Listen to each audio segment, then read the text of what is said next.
Hey, what's up, ladies? How y'all doing? So crazy. Hey, I'm trying to holler. What's up? Please, you work for NDA. Oh, my bad. I thought y'all was hookers. It's not like if we were, you could afford us anyway. If we was, we couldn't afford us. Howdy. Today we're going to be talking about the 2009 comedy Next Day Air. Damn. I chose this masterpiece of a movie because it's really one of the funniest movies out there, and not nearly enough people know about it. This is literally the only person on Letterboxd who has this movie in their top 4. Here is your crown, King. You deserve it. This whole movie is a wild ride that takes 4 distinct groups of people and takes them through a whirlwind of a day with some insane twists and turns that interweave their stories in such a fun way. It's part of the movies that take place over the course of one day genre, and it's gotta be one of my favorite ones out there. It is! Yes! Holy fuck! Oh, am I dreaming? Yes! Lots of my favorite comedies have taken this type of route. Superbad is probably the best version of this. You certainly are. Oh, okay. Sure. Thank you kindly. But I also really love the dramas that focus on one day too, like My Dinner with Andre. Thirsting for a way to name the unnameable, to express the inexpressible. Tell me more. This movie is absolutely nothing like those two though. All right, listen. It's got a ton of hilarious humor, but it also has some serious crime thriller tones that are really well done. You talking to a brother that just lost everything. And picture, he knows for a fact that you took it. So actually, I want you to know, fuck that. I can't wait for you to lie about it. Let me go through the plot before getting into all the amazing actors in this crazy ensemble comedy. And also, subscribe to the channel for more amazing movie reviews of forgotten classics. We open our movie with our main guy, Turk. Wrong.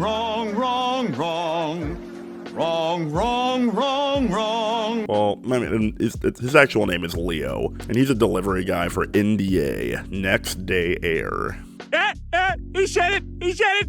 He's having a rough day already, but he just needs to deliver this package to apartment 303. Unfortunately, though, he accidentally drops it off at 302. Wonder how he could be so forgetful.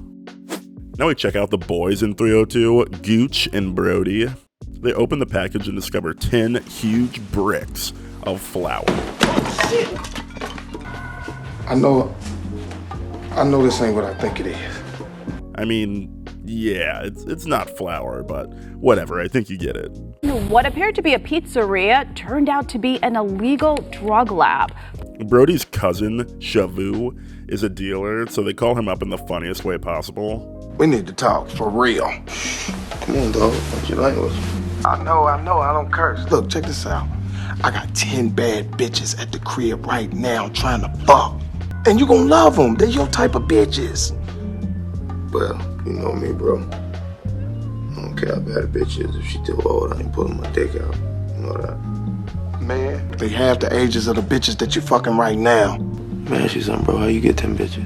Cause I get bitches. Alright, so keep them there. I wanna see them. I'll be there in like a minute. Alright, dog. What the fuck is that? They come to an agreement on price, so Shavoo and his boo are going to go pick up the money so that they can close in on these 10 bad bitches. Brody tells me he got some bitches at his crib he want me to come check out. Shit, that's good business. You know me, I'm always down to fuck some hoes. No, man, I'm not talking about those kind of bitches. Now, we cut to who was supposed to actually receive this package, apartment 303. Hey, yo, you get anything today? Nope. You sure? Yep. Hey, Zeus. It's Jesus to you, bitch! My bad. Jesus is stressing out because he's been waiting for this package and knows the consequences if he messes this up. I'm not used to seeing you bitch like this. You'd be bitching too if you knew what I know. No, what, Jesus? What are you talking about? Remember Hector? Fuck, man. His boss, Bodega, calls him to say that the package has been delivered, but they don't know that it was delivered right next door. What? It ain't come here. I already saw the guy. He said we ain't getting nothing today. Unfortunately, they think that our favorite delivery guy, Leo, stole it. He stole it. Who stole the shit? The NDA dude. He had to. That's why he had that buggy-eyed look on his face. Look, Bodega, I'm gonna find this motherfucker. Trust me. Because let me tell you, Jesus, if you're lying to me, you're gonna wish your name was Jesus. Jesus.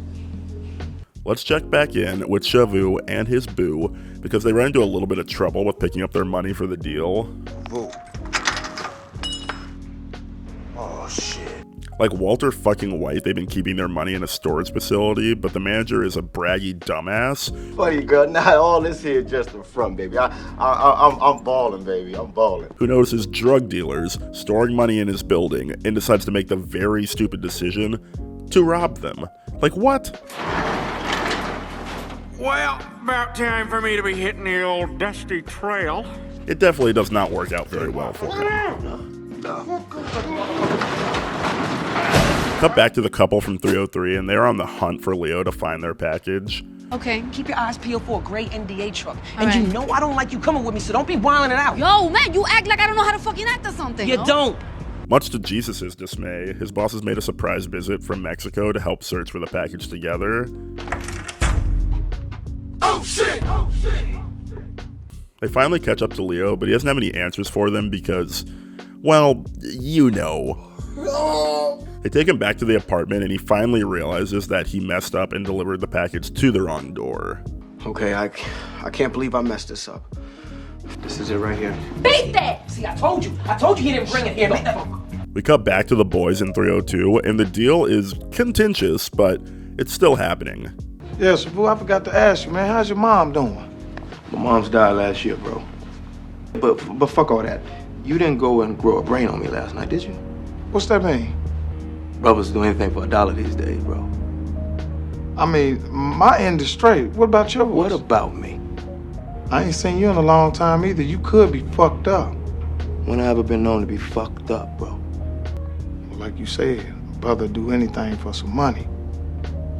They're counting the money and bagging up the bad bitches when they hear a knock at the door. Brody answers the door to Leo and says, Well, we did have it. You know what I mean? We took it back down to the station because it had the wrong address on it. Bodega can smell that bullshit from a mile away, though, and forces everyone into the apartment. So you think I'm fucking stupid? Now we have quite the standoff. There's a lot of money in the room and enough flour to make 1,000 pizzas. I'm excited because I love pizza so much. You just want to make pizza, Yeah. Basically, everyone gets taken out, and Shavoo limps out of the apartment, taking nothing with him but his life. Good choice. There's dead bodies everywhere, but don't worry, our guy, our favorite delivery guy, survived like a possum and gets out of there with the money. Good for him. He will probably get caught, though. I don't see how he could get away with this. Chita comes back into the room, and just like his namesake, Jesus is resurrected. Get the hell. And they get away with the flour so they can start a pizza shop of their own. And with that, the movie's over.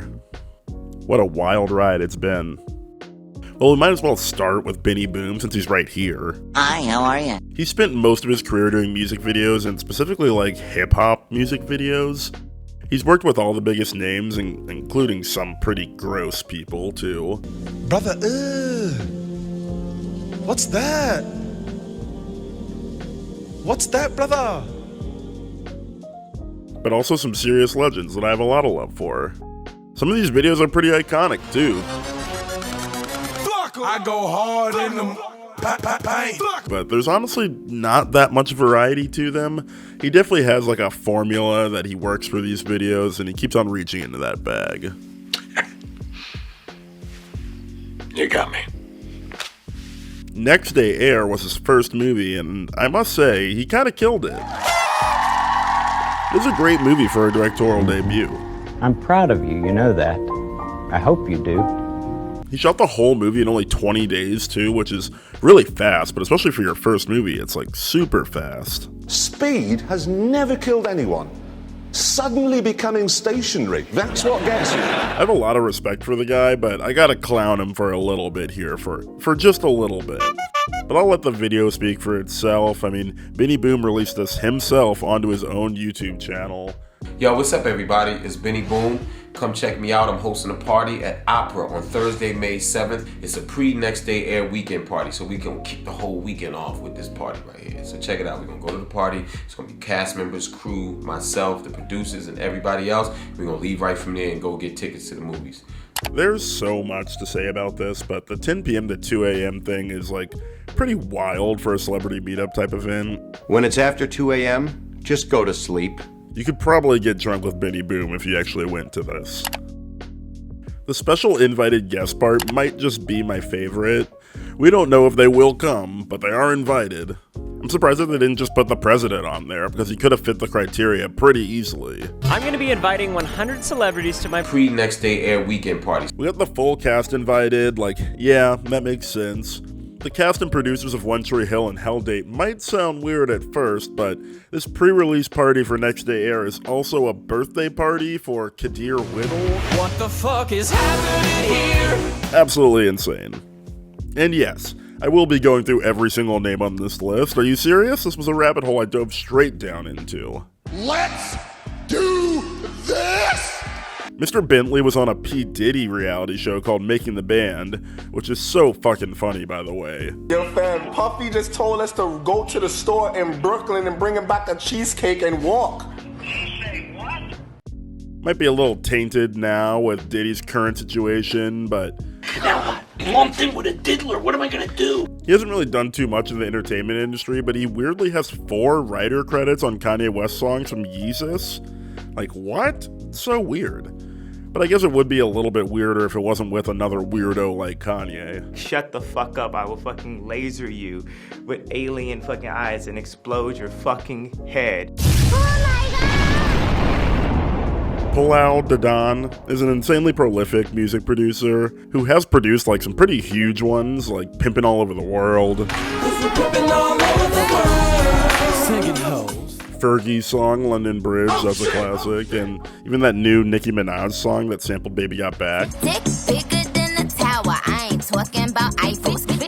Nowadays though, he's a bit of a weirdo who gets personally shouted out by Trump. Also Atlanta's top hip-hop producer, Palau, you know, where is he?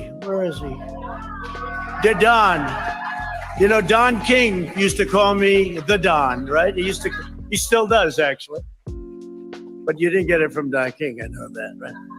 Nice to see you. Great to have you. So, yeah, his life took a path I was not expecting. Bridget here is Bridget Bland. She was on a super short-lived reality show and really did nothing else. I guess they were friends, maybe? I don't know. I couldn't really find much on this one. Irrelevant. Unique was on one of my favorite subgenres of reality shows, Bachelor-esque clones that just have random C-list celebrities. I definitely like the fact that New York's got some nice junk in the trunk because I don't like dating skinny anorexic girls. If I wanted that, I'd work in the morgue.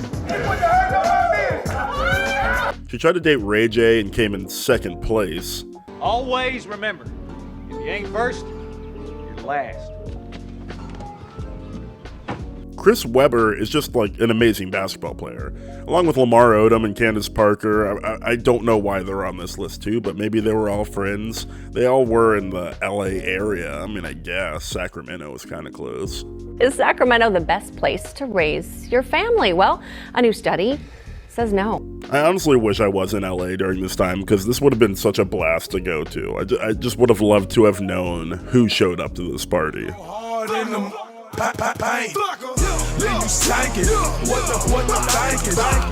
I give Benny Boom a lot of props though for being proud of this movie and being excited to show the world though. He deserves to be proud. This is a fantastic directorial debut. Good job.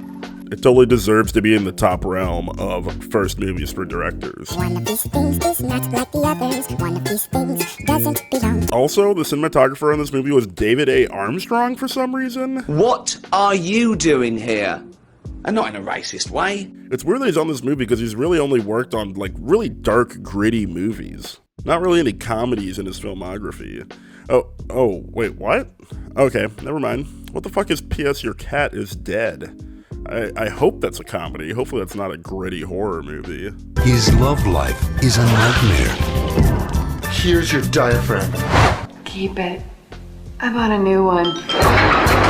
Oh, and he's also attached to one even crazier project than that, which is just this behind-the-scenes photo from Saw. Such an epic photo. Sometimes I think of this Boom guy. Yas Queen, Skinny Legend, Versace boots the house down. Slay Queen, Hunty Mama, and Oop Daddy work. Charlie XCX, snatch my wing. But yeah, one of my favorite parts about this movie is that all the action boils down to 4 groups of people with individual plot lines that have their paths cross with each other. We got our favorite delivery boy, the apartment dwellers in 302, Shavoo and his boo, and the couple in 303. First, let's talk about our king, Leo, played by Donald Faison. Wow, you could applaud the guy. Donnie is really the glue that holds all these groups of people together, and he does a really great job at it. He really bridges these gaps between all the characters well, and shows a super wide range of emotions, with most of them being done really well. I just love his forgetful stoner energy that he plays up so well in this movie. His high ass trying to get through the workday is such a great time, and as the stakes elevate even more and more, so does his performance. All I really need is my weed. I didn't even talk about it, but he only has the job because his mom is his boss. Because I'm about to fire your ass. Oh shit, you gonna fire me? Mom! He really hits the lazy ball in every single aspect of his life, but I'm here for it. His ending is fantastic too. He succeeded in the only way that he knew how, by doing nothing. I didn't do fucking shit! Donnie Faisy's career performances are kind of all over the place, but it's undeniable that when he plays a character close to his heart, he fucking kills it. Thank you. He was amazing in Scrubs and Remember the Titans as well, but he's definitely most known for Cal Turk. There's nobody named Cal Turk. Cal Turk here. We don't sell insurance, we sell peace of mind. But only to white people. Would you like some milk? Also, Turk's dance in Scrubs has always been the default dance in Fortnite. Amazing. It really is a legendary role, but I've always first known him as Dan from one of the stupidest comedies from the 90s, Can't Hardly Wait. If they get to wear the shirts, maybe I should wear the hat. You guys suck! What the hell is that? A hat? It's a really stupid movie, but it's fun, and Seth Green is really funny in it too. Yo, I must have died and gone to heaven because I see an angel sitting right in front of me. Oh no, baby, please! You are far too fine to look so sad. It wasn't mentioned in the recap because he really has zero plot points, but his coworker in this movie is Yasiin Bey, or Mos Def for the people who haven't been reading the news. I love his music so much, and his performance in Be Kind Rewind is one of my all-time favorites. This Chinese bamboo ain't gonna hold. Don't worry, Connor. Chinese bamboo, very strong.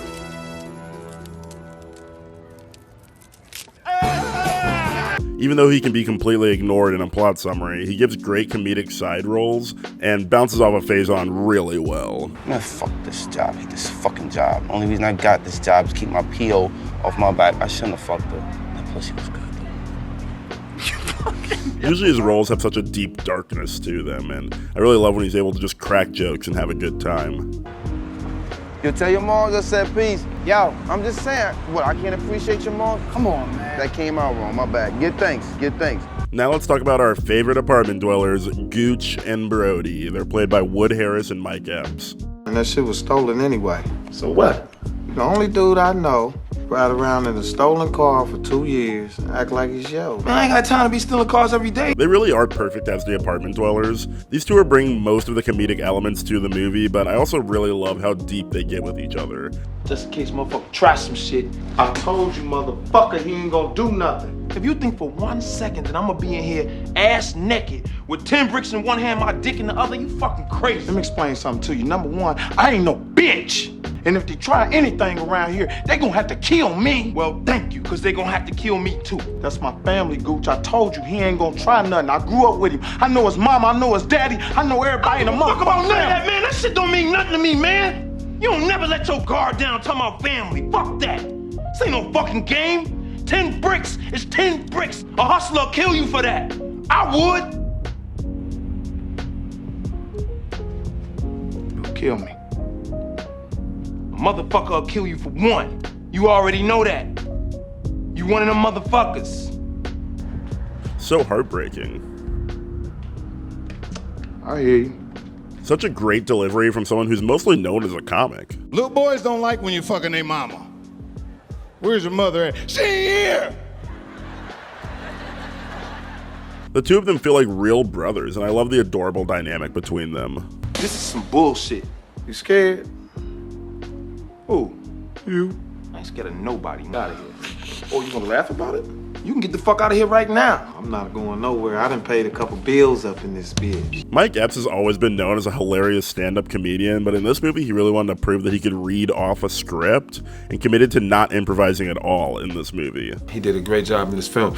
And that's one of the things that he honestly, when we was doing the movie, he's on book. He's on book. Well, you know what? I had to King Mike is on book. I had to King be working Epps with is him. on book. No, I do comedy movies, you know, and the timing is a lot different than working with somebody that's plugged in differently. That's as good as Wood in what he does. So it gave me an opportunity not only to work with him, but to learn also, you know, a different dynamic in the movie. It's honestly surprising because his character fits in with his personality perfectly, and I expected the script basically just to say, be Mike Epps and react to other people. By tomorrow, we be ready, baby. We been busted 4-5 nuts. We be ready to get that money, honey. That being said, he does have some fucking amazingly funny lines in this movie. Get a couple of your little girls and why don't y'all swing through here and do something strange for a little piece of change.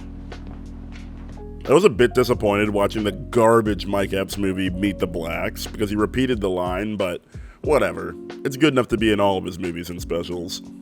I invited some nice ass girls, said they're gonna fuck for $1, do something strange for a little piece of change. They were doing something strange for a little piece of change in there. I also always love seeing the scene of Epps playing video games because there's some advanced techniques going on here. Epps is still killing it these days, starring some of the biggest movies of the year. He's been consistently working hard on TV, movies, music videos, and comedy specials too for the last 3 decades. Daddy, chill. He even made some music too. You see me in the club, you can't believe it's me. Ain't you? Girl, no, it ain't me. He really is one of the hardest working comedians in Hollywood, so he definitely deserves his flowers. Man, I'm hanging like snot, man. I ain't doing nothing, man. You know what I mean? Next day airs another great performance from him, and he will forever be immortalized as Brody, one of my favorite goofy criminals. So what are your cousin? You robbed my cousin? It was your idea to rob your fucking cousin. Now you gonna sound. Wood Harris has really exploded lately with some big money roles. Like, holy shit, these are some big franchises. Hello, I like money. But he has always been great in movies. He's an incredible actor who has put out some really great performances and some really great movies and TV shows. I like your cut, G. He was also in Remember the Titans with Donald Faison, but Wood definitely had a lot more focus in the movie. Don't say that to me. Don't say that to me. His work as Avon Barksdale, though, in The Wire, is probably my favorite out of all of them. Shut that fucking door. He definitely dips a bit into that bag for Next Day Air, but it's all good because it's so well done. I'm a drug dealer now. He plays a very convincing gangster, and I love his flips from laughy to serious. This ain't weed, Guch. This is coke. Brothers are killed for coke. Yeah. Well, these days I'm prepared for anything. Unfortunately, I will not spare him from mentioning his appearance in one of the tackiest movies of all time, 9/11. No, not those ones. Yeah, the one with Charlie Sheen. She's a big fan. What's your name? Jaden. Yeah, I'm Charlie. Nice to meet you. Sorry, I'm so fucking here. No, you're cool, man. Hi, sweetie, how are you? Yeah, that Charlie Sheen. The one that believes in some pretty crazy 9/11 conspiracies. Call me insane, but did it sort of look like those buildings came down in a controlled demolition? I don't know, man. I was banging 7-gram rocks and finishing them because that's how I roll. I have one speed, I have one gear. Go. It's crazy that they would have him in a movie about this. Like, oh man, that's so disrespectful. We had to be oblivious to things that everyone knows so much about. Don't do Tiger Blood, kids. It really messes you up. I just have a different constitution, I have a different brain, I have a different heart, I have a different, I get tiger blood, man. All right, let's talk about the other couple in this movie, our favorite drug mule neighbors from 303, Jesus and Chita. And they're played by Cisco Reyes and Yasmin Deliz. These two are so much fun together. Thank you. The chemistry between them is really well done, too. Got you. Okay, you got me. Feels super authentic, and even though Jesus is like an asshat, you can tell that he loves his girl, and even though she's equally bitchy, the love is reciprocated very well, too. Now pick it up! Fuck you! Alright, fuck you, Jesus! Some of their stuff is pretty goofy, and A lot of it leans a little too heavy into Latin stereotypes, but it's all in good fun.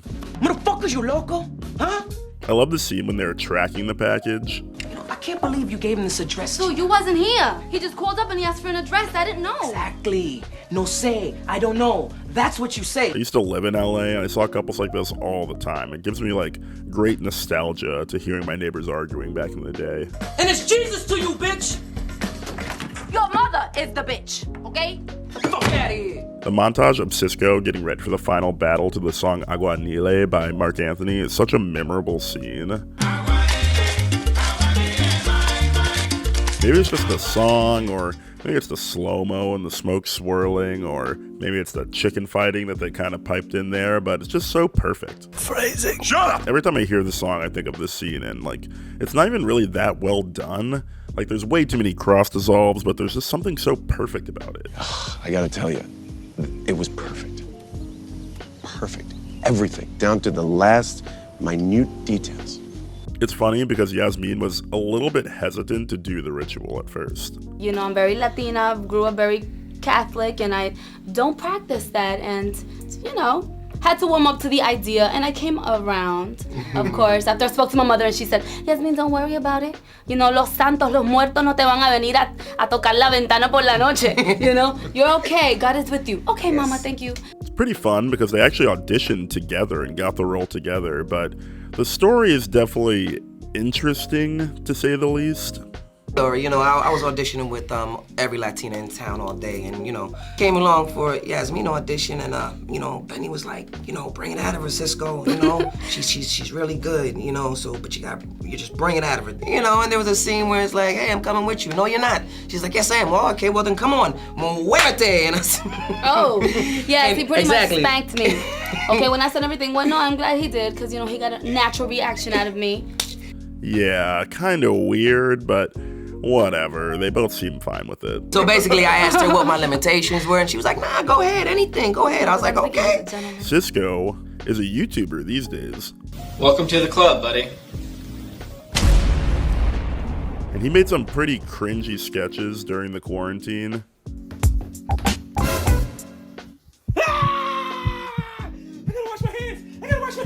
The acting reels that he posts are also not great, but it's mostly due to the topics that he chooses. Like, why did you choose to make a video about this?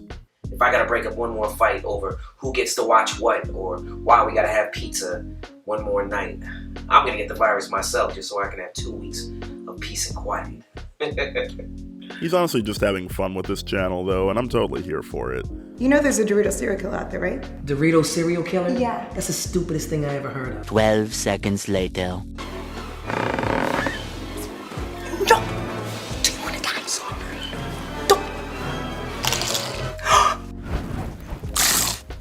I think more people should take this website less seriously, because it's fun to just do whatever you want here. Do whatever you like. Do whatever you like. He is one of my favorite parts of Next Day Air, though. Good job, man. Killed it. I absolutely love his performance as Jesus. It's Jesus to you, bitch! Oh, my bad. Jesus. I'm sorry I said he wasn't able to get more high production work, but sometimes actors are just able to capture lightning in a bottle for certain characters, and they aren't quite able to reach those heights again. I already got that. You got what?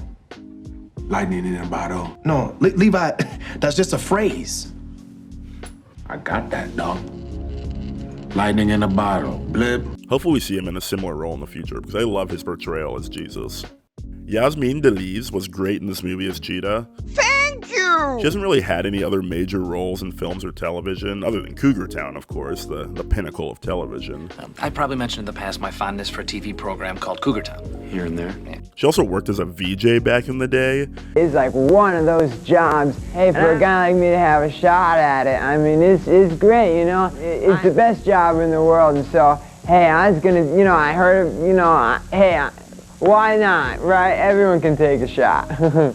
What was the question? And even had her own little fun reality show that followed her around called the Chicas Project. We are in Queens and me hometown. Yeah. We're gonna chill. I'm gonna chill in Yasmin's hood. Is that all dry caca? Yeah, pigeon poop.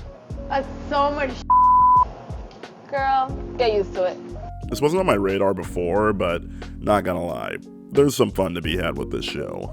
This is a basement. This used to be a crack house. No kidding. Really? Can I say that? Yeah. That's crazy. Nowadays, she's a YouTuber as well, but her content is pretty weird, and that's to say the least. It's not weird like Cisco stuff, it's weird in a religious way. I'm just gonna go to my my computer here. I'm gonna talk a little bit about sorcery and a few of the Bible verses that touch on sorcery. It definitely gives strange vibes, but whatever. She's doing her own thing and seems to be happy doing it. Do you? I don't got time for this. Do you, boo-boo? Do you, boo-boo? You know why? Because I'ma do me. Alright, let's talk about the final couple in this movie, and probably the cutest one of them all too, Shavoo and his boo. And they're played by Omari Hardwick and Darius McCrary. Omari is putting out one of my favorite performances in this movie. He's giving such amazing love to his best friend while still being super intimidating and scary to the people who fuck with them. I can't wait for you to lie about it. I really wish that we could just get a TV show with these two just doing their thing around town. Now you know what we gotta do next, right? Storage. Omari's been steadily working for his whole career, and he's appeared in the background of a lot of really fantastic things. Are you sure about that? He's finally getting some main roles, and even though I didn't watch them, everyone really loves him in Being Mary Jane and Power. What the fuck did you just say to me, little motherfucker? Say it! He's also one of those actors who tried to be an athlete first. He played college football at University of Georgia, which was a serious powerhouse team when he was there. He declared for the NFL draft, but he was more of a bench guy in college, so he wasn't picked, and that caused him to transition to acting full-time. I think my ability was way high, and I think Champ and Ron, his brother, think the same thing. They always see me as a very talented defensive back.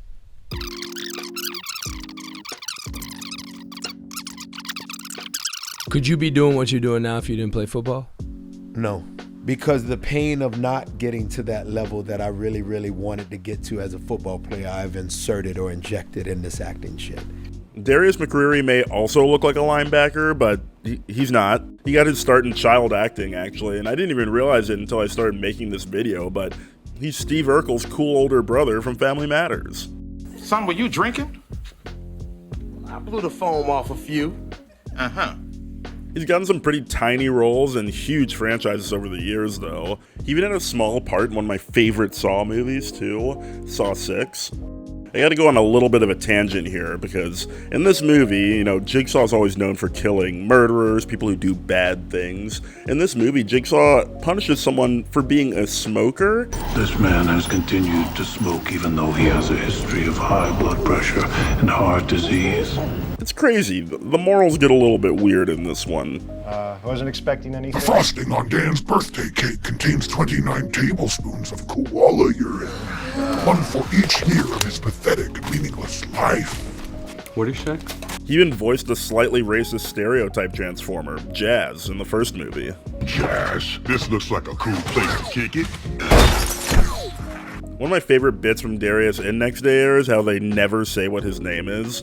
I've been around this guy and he won't tell me his name, so I just call him Buddy. He won't tell you his name? Yeah. What kind of shit is that? You asked him? Plenty of times, and the motherfucker still won't tell me his name. It's a great little running gag that they bring back a few times still. So, bro, this is Guch. What's up, man? And you are? Thirsty. Yeah. A few moments later. So, what was your name again? You got any beer? Yeah. See if it's some beer in there for him. 20 minutes later. Your name is Shavoo. But I ain't get your name. Your name is... My name. Buddy and Shavoo are just so adorable together. I like this. This is cute. I want this inside of me. Their bond feels super authentic, and you can feel the loyalty between them immediately. Hey, man, you know I got your back. School's out, recess is over. Your boy don't play. Like that. Yeah. They just might be my favorite couple in this movie, but... Watch who you talking to. I'm not one of you little flunkies. There is a lot of competition. Alright, let's talk a little bit about the critical and financial reception that this movie received. Let's do it! Because honestly, it's bullshit. And I'm the first person to stand up and say, this is fucked, this is not right, this is not cool. This is fucking bullshit. This is fucking bullshit. I love this movie so much, and it really is my favorite movie to put on with friends while having some drinks. I'm really surprised at the low score on Letterboxd, because even though it is, like, nothing revolutionary, Hold up. Excuse you. it's a really fun movie that has some amazing characters, super fast pacing, funny jokes, and it's barely 80 minutes. How can you be mad at that? Also, Roger Ebert apparently liked it enough to give it 3 out of 4 stars, which seems kinda high for this level of craziness. This is a great film. Stop bullshitting and start talking about the money. It only made about $10 million in theaters, but it was made on a tiny $3 million budget, so I would consider this movie a financial success. Nice. It suffered a bit from the other movies at the time of its premiere being like mega hits. I'm in danger. It came out the same week as the Star Trek reboot, and 1 week after the X-Men Wolverine movie. Those are like mega blockbusters that both got over $375 million in the box office. That's a lot of money. Angels and Demons coming out the next week really killed any chance of it having a good second week as well. Also, what the fuck? This movie made $500 million? Wow. It was number 145 in box office movies for 2009, sitting right between classics like Boondock Saints 2 and Dragon Ball Evolution. You don't want to be like this. This is disgusting. This is awful in every way. This movie deserved a lot better reception at the box office, but it really was just a packed year for comedies in general. Hopefully it'll get that cult classic revival that it deserves. I'm getting that new Cadillac. I'm gonna have them crushed velvet seats in. I'm gonna keep them incense in it. Everybody gonna wanna ride with me, and I'm gonna say, nope, you wasn't fucking with me, I ain't had no money. Well, that's about everything that I can say about one of my favorite comedy movies. I'll always come back to this movie at least once a year to have some fun.